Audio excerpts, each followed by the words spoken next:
Hola, soy Margarita Araujo y estoy muy contenta de participar en este día de la concientización sobre la enfermedad de Parkinson.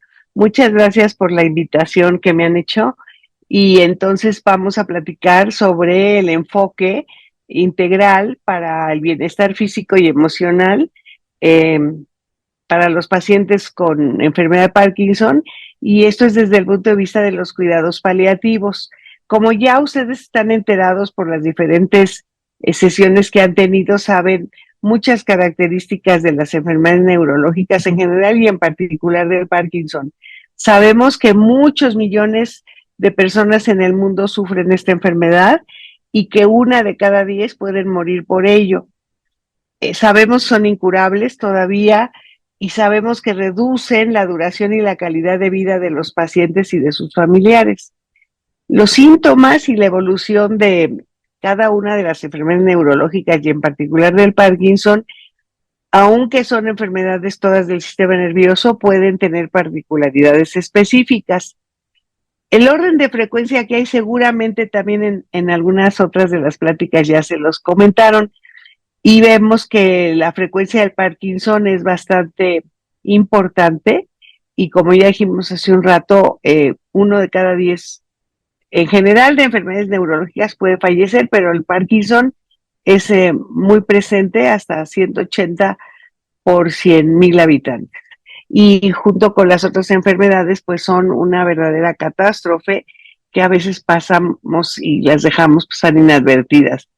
La falta de dopamina en el cerebro es la responsable de ayudar a los movimientos del cuerpo y de regular el estado de ánimo. Si esto se ve afectado, pues ahí es en donde está el problema, por lo que los pacientes con Parkinson frecuentemente tienen temblor en las manos, en los dedos, en el mentón.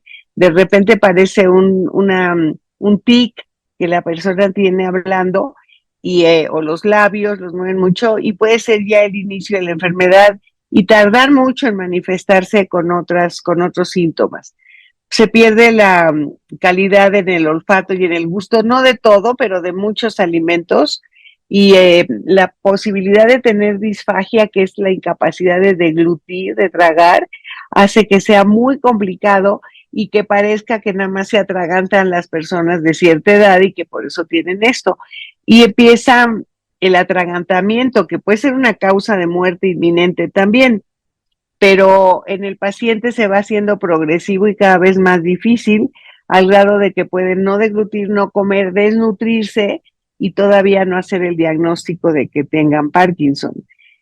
Hay algunas formas de ayudarlos, como para tomar agua que no sea muy líquida, algo más espeso para que les cueste menos trabajo, y ponerse como hacia adelante para poder comer y no atragantarse. Existen muchas maneras de tratamiento que serían estas, y de fisioterapia para ayudarlos a que aprendan a poder tragar. El problema es que si no lo hacen se desnutren y entonces las opciones empiezan a ser muy intervencionistas, como poner una sonda en el estómago para alimentarlos y que no estén desnutridos. Y esto, pues, prolongar el tiempo de vida sí, pero no siempre la calidad de vida, porque entonces ya no pueden saborear nunca nada. Todo es nada más para nutrición a través de una sonda por el estómago.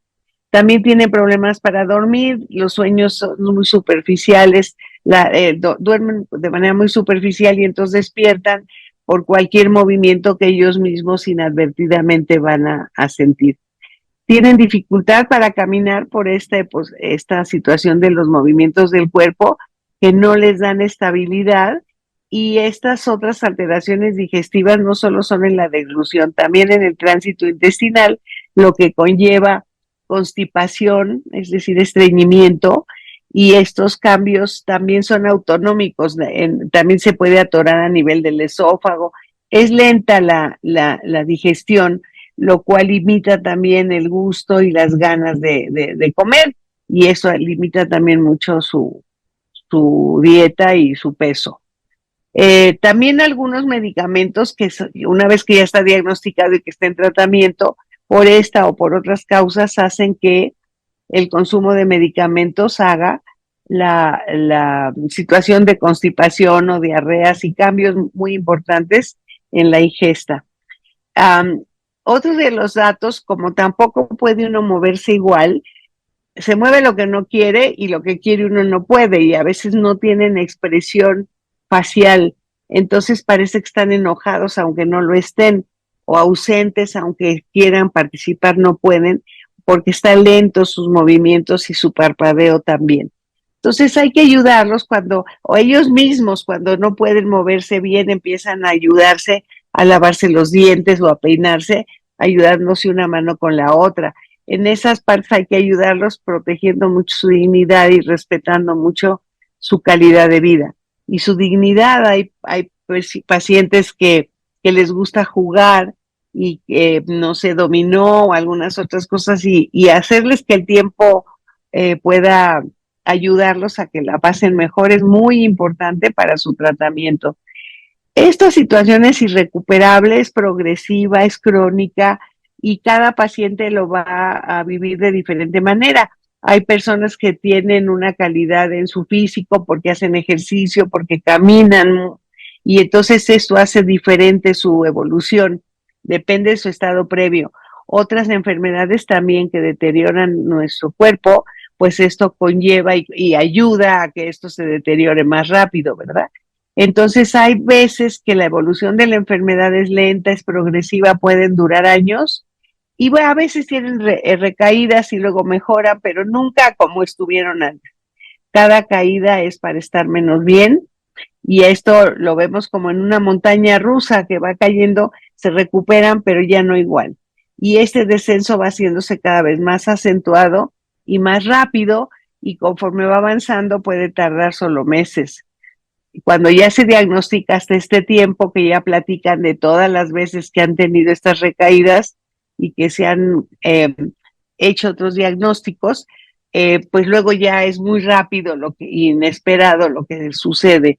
Hay una declinación gradual a veces, en otros casos en donde tienen periodos de deterioro agudo, algo de recuperación, pero de repente fallecen, y esto es porque hay aparentemente de forma inesperada, pero lo que pasa es que ya había otros problemas respiratorios o cardíacos.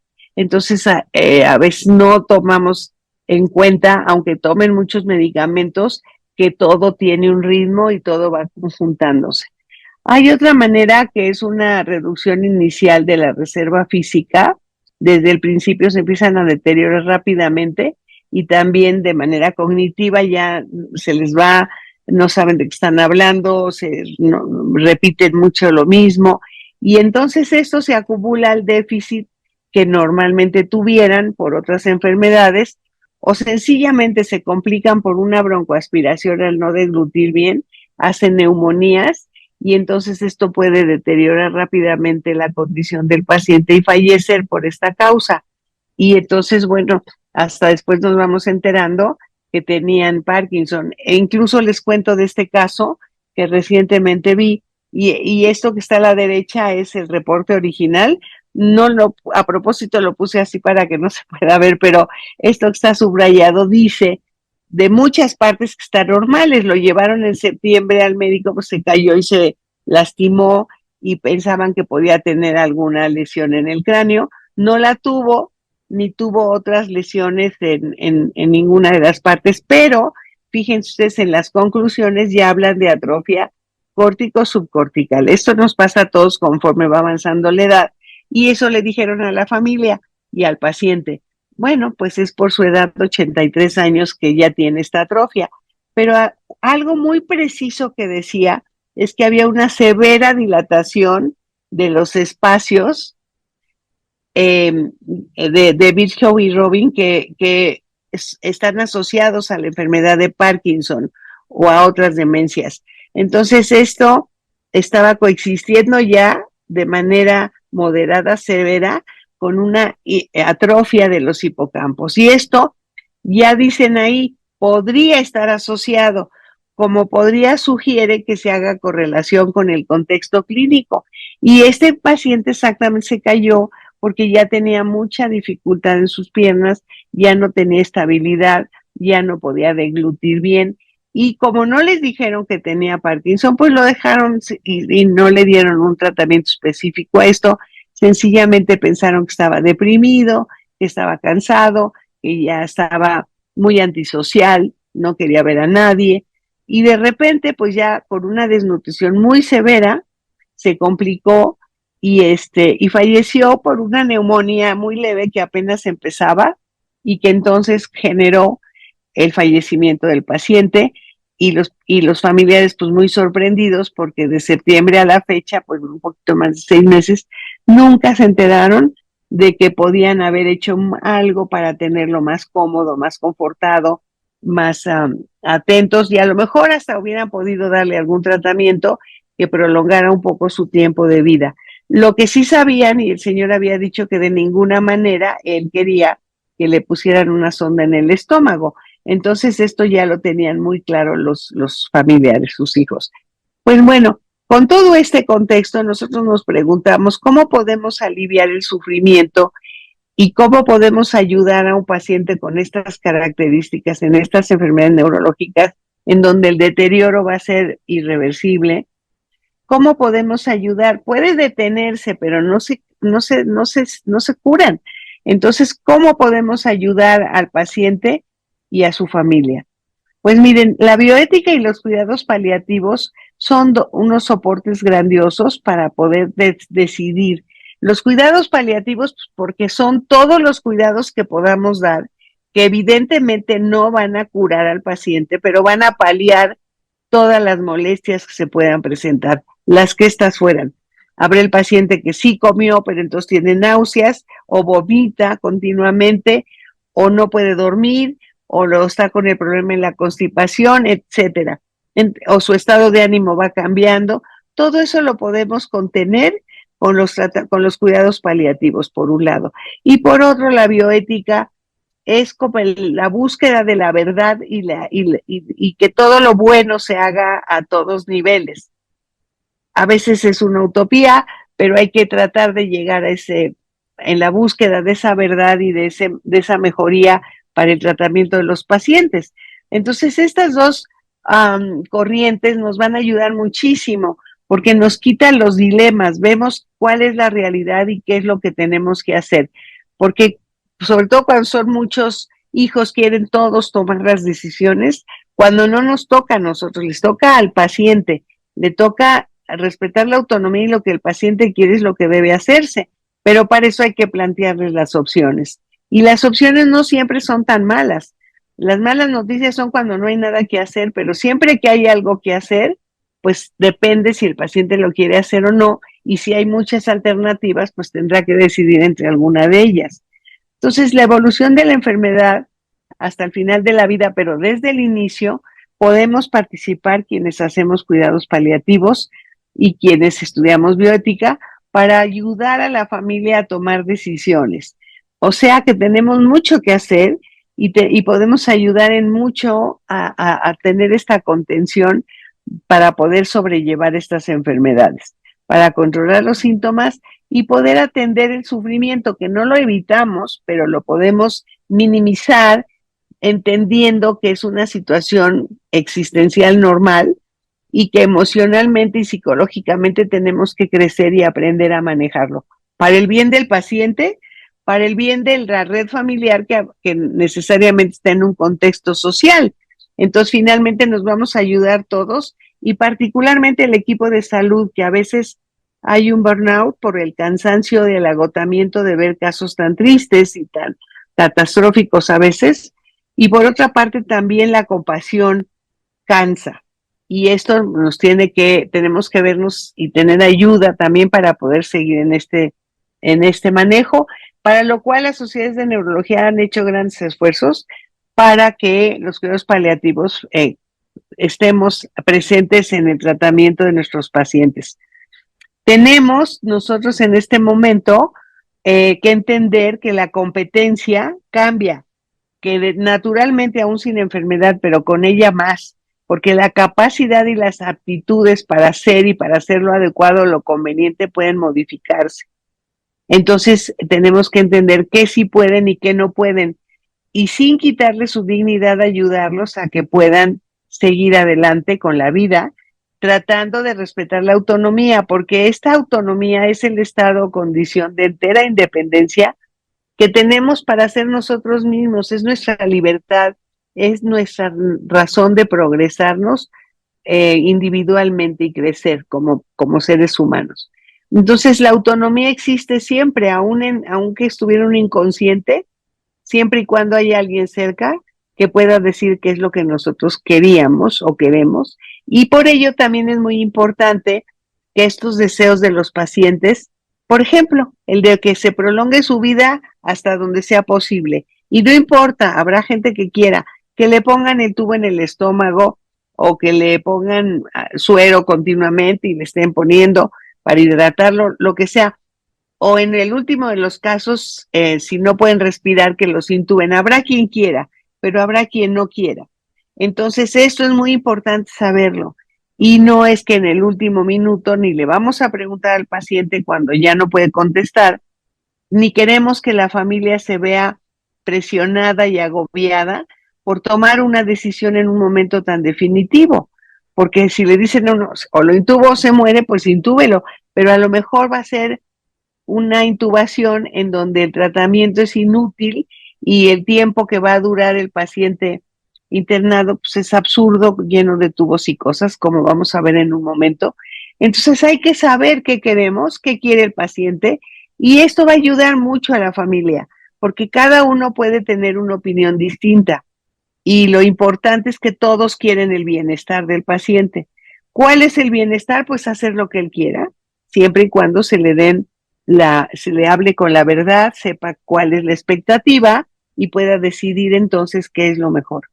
Y la familia también debe pensar en ello, en que no se trata de complacer a alguno en particular, sino que todos tengamos en mente el beneficio del paciente y evitar toda la posibilidad de tratamientos inútiles, que le llaman ahora futiles, está muy la palabra así, en donde los resultados son inútiles y no importa que tenga 3 antibióticos, la infección no se compone, o si se le baja la presión le ponen medicamentos para levantar. Yo digo algo muy de broma porque a veces los familiares llegan y dicen, es que hasta que Dios quiera.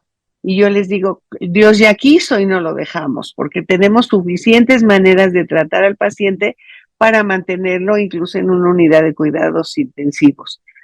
Por lo que no tenemos que tener obstinación terapéutica, que se llama distanasia. Esto particularmente los médicos, el equipo médico, el equipo de salud debe estar muy entendiendo que si el paciente se va a recuperar para estar otra semana y volverse a complicar, pues cuánto más vamos a querer que esté ese paciente así. Y entonces hacerle ver a los familiares esas opciones para que decidan qué quieren. Y esto, claro, en función de lo que el paciente hubiera querido si es que ya no puede hablar. Entonces, el soporte familiar es fundamental para que la expectativa la reconozcan, la mantengan en su cabeza y saber decidir qué hacer cuando el paciente se agrava o cuando tiene alguna mejoría.